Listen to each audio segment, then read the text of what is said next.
At Chiang Saen Lake in northern Thailand, there is a story that fishermen whisper only after dark. They call it the floating light, a tiny blue flame that rises from the surface of the lake and drifts silently above the water. It never flickers. It never wavers.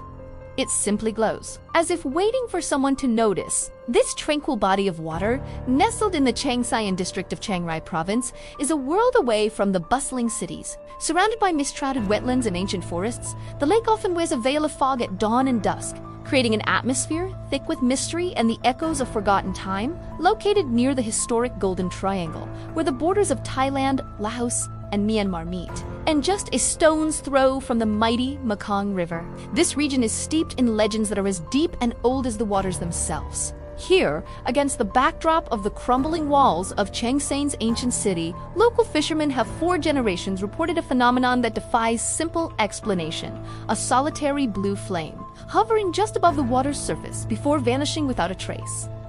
This is not a tale for the daytime. It belongs to the hushed hours of the night, when the moon is a sliver in the sky, and the only sounds are the gentle lapping of water against a wooden boat and the distant calls of nocturnal creatures. Men who fish near the center of the lake, far from the reassuring glow of the shore, say the light appears without warning. One moment, the water is a calm, inky black mirror reflecting the stars. The next, a small, ethereal flame hovers just a few meters away, its cold blue light bright enough to cast shimmering reflections on the ripples. It materializes from nothing, a single point of luminescence in the vast darkness, holding its position with an unnatural stillness that sends a chill down the spine. It doesn't dance like a normal flame, nor does it drift aimlessly. It simply hangs there, a silent, luminous question mark over the deep water.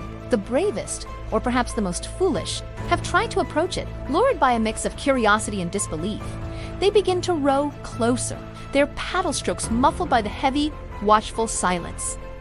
But as they advance, the flame moves. It does not retreat with the wind, nor does it bob with the waves. It moves with a quiet, deliberate intelligence, as if guiding them somewhere deeper, toward the very heart of the lake where the water is darkest and the bottom is a place of unseen secret. Some say it maintains a constant distance, always just out of reach, a phantom beacon leading them on a ghostly chase. Others claim it has led them in circles, disorienting them until the familiar landmarks of the shore are lost in the gloom. The chase always ends the same way.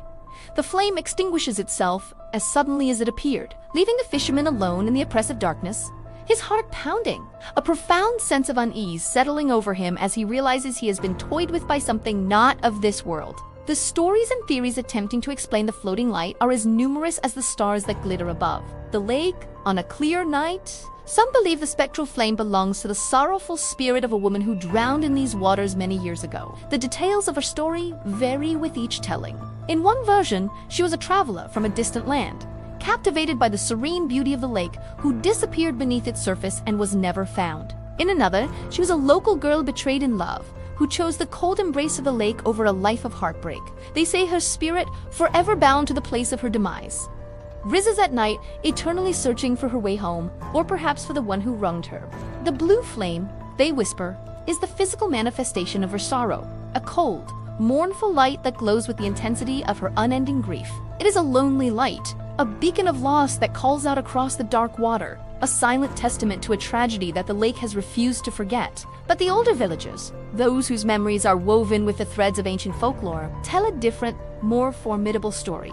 They shake their heads at the tales of a simple ghost and speak in hushed, reverent tones of something far more ancient and powerful. They say the light is Naga energy. The Naga are the great, mythical serpents of the Mekong River and its demigods of the underworld who are said to guard immense treasures and hold dominion over all bodies of water. These immense dragon-like beings are deeply woven into the spiritual fabric of the region, seen as both protectors and punishers, capable of bestowing bountiful rains or unleashing devastating floods. According to these elders, the Chiang Saen Lake is a sacred place, a gateway to the subterranean realm of the Naga. The blue flame, they insist, is not a ghost but a sign, a manifestation of the Naga's potent spiritual energy.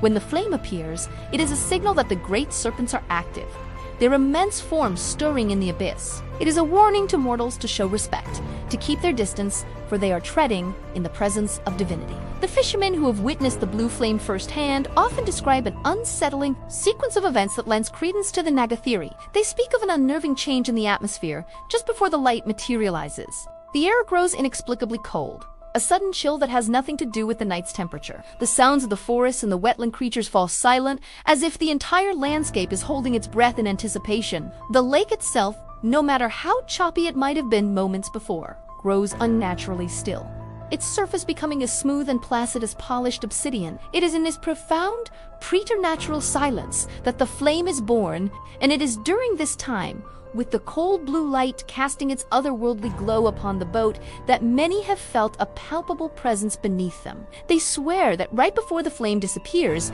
they feel the water shift, a subtle but powerful displacement, as if something truly massive has passed just beneath the hull. It is not the feeling of a large fish, but of something with immense weight and volume, a silent, gliding behemoth moving through the depths. This sensation is often the climax of the encounter. The blue flame, having held their attention, vanishes in an instant, leaving only an afterimage burned into their vision and a profound, lingering silence.